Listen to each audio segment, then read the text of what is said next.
Liam to continue the case beside the proposition.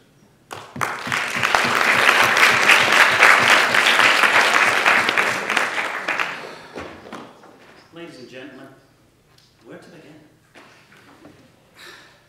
I do hope that Mr. Often raised his children... Often. My apologies. I do hope that Mr. Often raised his children believing that dictatorships are the best form of government, but also that democracy is the best form of government, but also that communism is the best form of government, because we wouldn't want to indoctrinate children, would we? I do hope he brought them up believing that classical music is superior, but so is pop music, because you have to go with what everyone likes. But then again, perhaps you prefer hardcore rock. Because again, we don't want people to have the idea that something can just be what you like. We don't want people to be indoctrinated. Or perhaps we do, but only with doctrines that we happen to agree with. This is the sort of critical thinking that the Catholic Church taught me. This is the sort of critical thinking that happens in catechetics classes up and down the country 2-3 times a week. Because transubstantiation is magic, right? Hands up everyone who believes that a priest can magically turn bread into the body of a 2,000-year-old dead Jewish zombie that if you eat it, his dad will live in his garden forever. Exactly.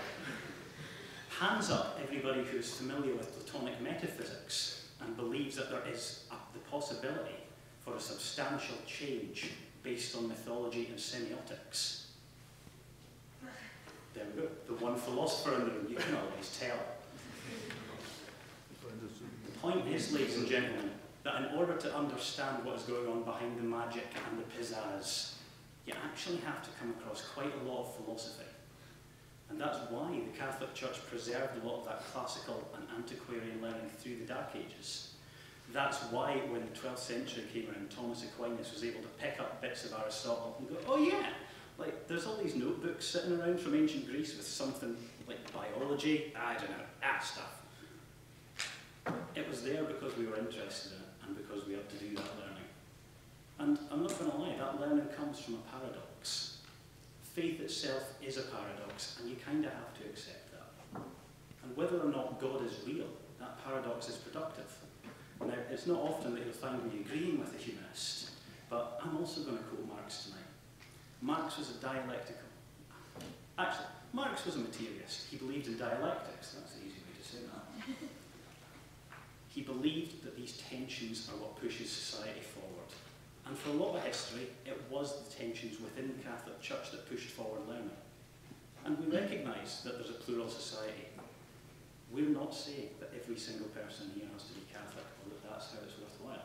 In fact, for those of you who are interested in reading the Catechism, there's specifically a provision in there that says you don't have to be Catholic to go to heaven. You don't have to be Catholic to be a good person. You don't have to be a member of our church. But it'd be nice if you were. Guys, we understand criticality. And we understand criticality because a lot of the tools that are being taught in philosophy were developed by us because they're tools of rationality, tools of reason, and the tools that we kind of use to get to the heart of the paradox that is faith. So we're quite proud of them. More importantly, these tools let us take a lot of counterintuitive things. I'm just going to engage with one, and I want to try and tease something philosophical out of it for you, okay? You will probably hear that the Catholic Church hates gay people and is backwards and is all sorts of dreadful to them. Now, you will usually hear that accompanied by Leviticus 18:22. It is an abomination for a man to lie with a man as he lies with a woman. Yeah. You probably won't hear it quoted with the first half of that verse, which I'm going to let you hear. I want you to tell me if it changes substantially. You shall not give of your semen to worship the god Molech, because it is an abomination for a man to lie with a man as he lies with a woman. Does anyone think that reference to Ammonite fertility cults changes things slightly? Because I do. And in fact, most biblical scholars do. No? Why? If you have a question, do it large in the session. Sorry. There's a quote that often comes out in Corinthians where St. Paul gives a big list of all the people that aren't getting into heaven, and it's murderers and fornicators and thieves. And there's a word there translated as homosexuals, wrongly. And it's wrongly translated as homosexuals by the biblical literalists, who realistically are more harm than good to us these days. The ancient Greeks had a word that accurately conveys the concept of homosexuality, and that word was paiderast. The word that Paul chose to use deliberately, that has caused scholars problems for hundreds of years, comes from two words. The word koite, which means bed, and the Greek word for man, which was arsa. You're welcome to that one.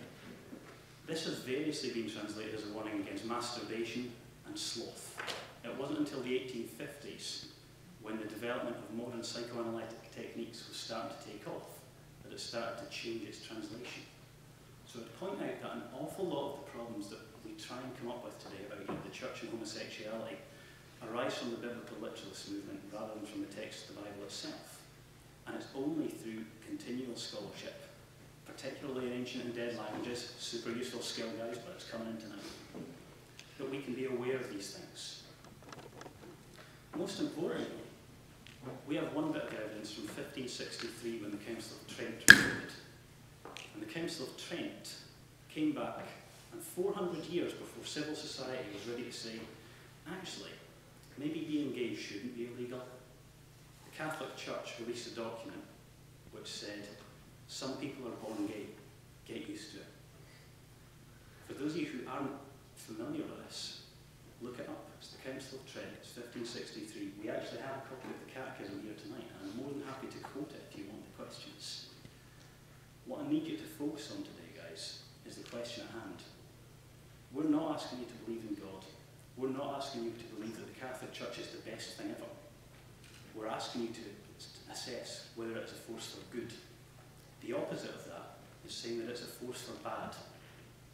There might be things out there that do more good than us. That's another debate. What we need you to understand is that what we do is we bring a lot of good into the world.